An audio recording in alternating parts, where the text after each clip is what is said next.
दुनिया में मिल जाएंगे आशिक कहीं, मगर वतन जैसा खूबसूरत सनम नहीं होगा।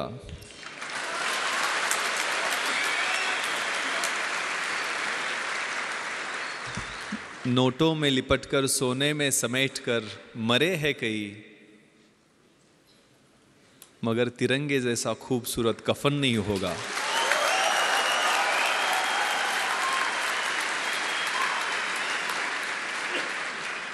Yes, that death with dignity, ते देशासाठी असणारं मरण ते प्रत्येकाच्या भाग्यात नसते ना. कुठेतरी हार्ट अटॅक मरेल, ॲक्सिडेंटमध्ये मरेल, कुठेतरी काहीतरी मरेल. दॅट अट्रॅक्ट्स, त्याचं आकर्षण वाटायला लागतं.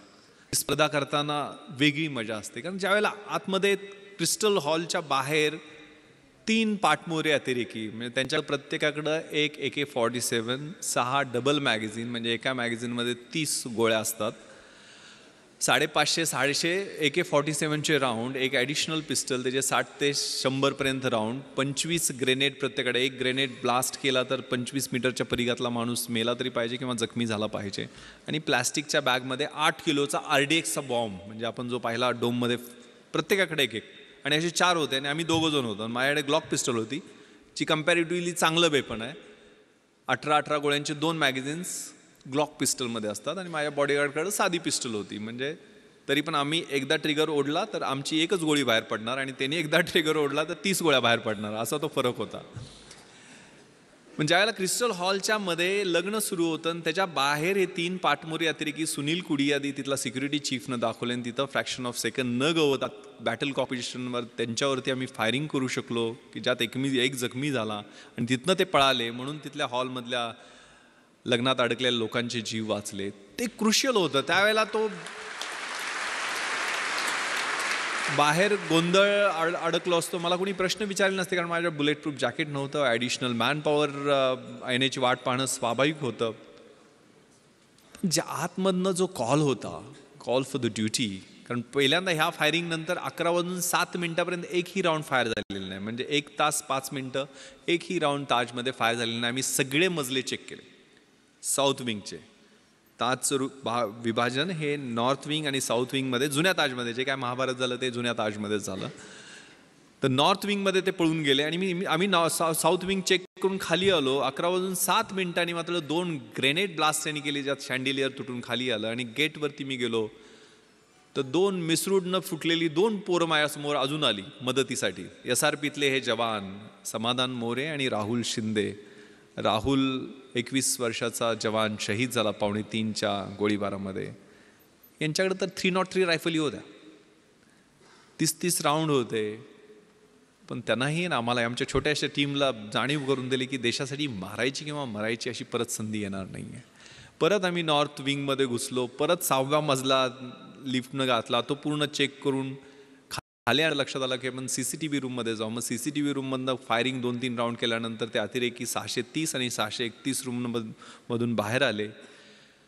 याची माहिती त्यावेळेचे commissioner of police Hasan Gafoor आणि जॉईंट कमिशनर मारिया साहेबांना दिली आणि दोघांनी सांगितले की जोपर्यंत नेव्हल कमांडोज पोचत नाही तोपर्यंत थोपवून ठेवते, ऑन द वे आहेत. आणि त्यावेळेला उत्तर दिलं मी CPंना की सर, आम्ही जीव गेला तोपर्यंत आम्ही इथनं त्यांना खाली येऊ देणार नाही. 2:45 वाजेपर्यंत ती धुमश्चक्री आमची चालू राहिली. ज्या वेळेला ते खाली येण्याचा प्रयत्न करायचे, CCTV कंट्रोलमध्ये आम्हाला ते त्यांना कळायचं नाही की आम्हाला कसं काय कळतंय. आम्ही बाहेर जाऊन त्यांच्यावर 2-4 राऊंड फायर करायचो. 2:45ला मात्र त्यांनी आमचं लोकेशन ओळखलं. पूर्ण ताज जे आहे ते लाकडी नक्षीकाम केलेलं सुंदर वास्तू असणारं हॉटेल, मोठे मोठे महागडे पेंटिंग्स. दुसऱ्या मजल्यावर त्यांनी ग्रेनेड ब्लास्ट 4थ्या मजल्यावरनं केले, कारण 2:45ला त्यांनी मोठा बॉम्ब डोममध्ये ब्लास्ट केला, ज्याच्यात आग आणि ज्वाळा तुम्हाला दिसायला TV वर पाहिले असतील तुम्ही. ग्रेनेड ब्लास्टमुळं पूर्ण मजला पेटला आणि आमच्या रूममध्ये आग आणि धूर दोन्ही यायला सुरुवात झाली. आता इथं जळून मरण्यापेक्षा बाहेर लढून मरू म्हणून आम्ही लाईन फॉर्मेशनमध्ये निघायला सुरुवात केली. वरून AK-47चा बस्ट त्याने आमच्या लाईन फॉर्मेशन केला. आमची लाईन तुटली, आमच्या गोळ्या कमी पडल्या. माझ्या बॉडीगार्डला 3 गोळ्या लागल्या, 2 पायामध्ये आणि 1 पोटाला चाटून गेलेली गोळी राहुलच्या पोटात लागली आणि राहुल त्या ठिकाणी धारातीर्थी पडला. मला आठवतं आहे, मी 2 दिवसानंतर ज्यावेळेला राहुलचा शहीद झालेला देह आणायला गेलेलो होतो, त्यावेळेला रिगर मॉर्टिसनं शरीर ताट झालेलं होतं, युनिफॉर्म जळालेला होता. पण डोळे उघडे होते, खांद्यावरती रायफलचा बट होता, ट्रिगर गार्डमध्ये उंगली होती आणि संगीन वरच्या दिशेनं थेट रोखलेलं होतं आणि डोळे जणू बोलत होते की सर तुमच्या शब्दाला जागलो की नाही. एक 55 वर्षाचे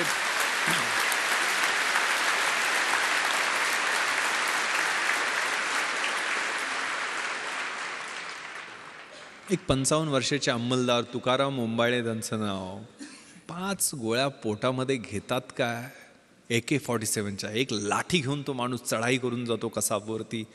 5 गोळ्या पोटात घेतल्या तरी पकड ढिली होत नाही आणि एक अतिरेकी जिवंत पकडला जातो. दिस इज मिरॅकल. न इज्जत दे, न अजमत दे, न सूरत दे, न सीरत दे, मेरे वतन के वास्ते अरब, मुझे मरने की सिर्फ हिम्मत दे. ही हिम्मत खूप महत्वाची आहे.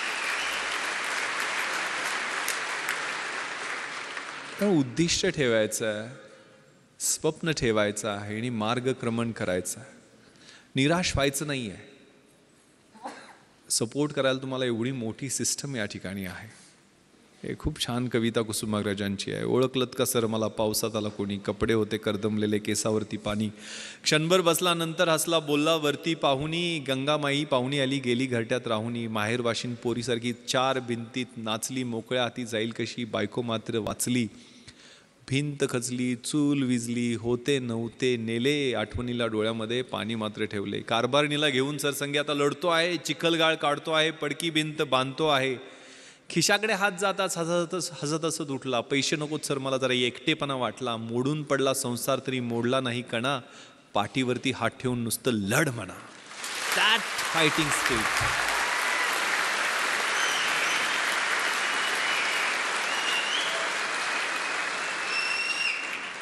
That is the fighting spirit जे तुमच्या वयामध्ये छोट्या मोठ्या आव्हानांना, छोट्या मोठ्या अडचणींना, छोट्या छोट्या आक्रमणांना घाबरायचं नाही आहे.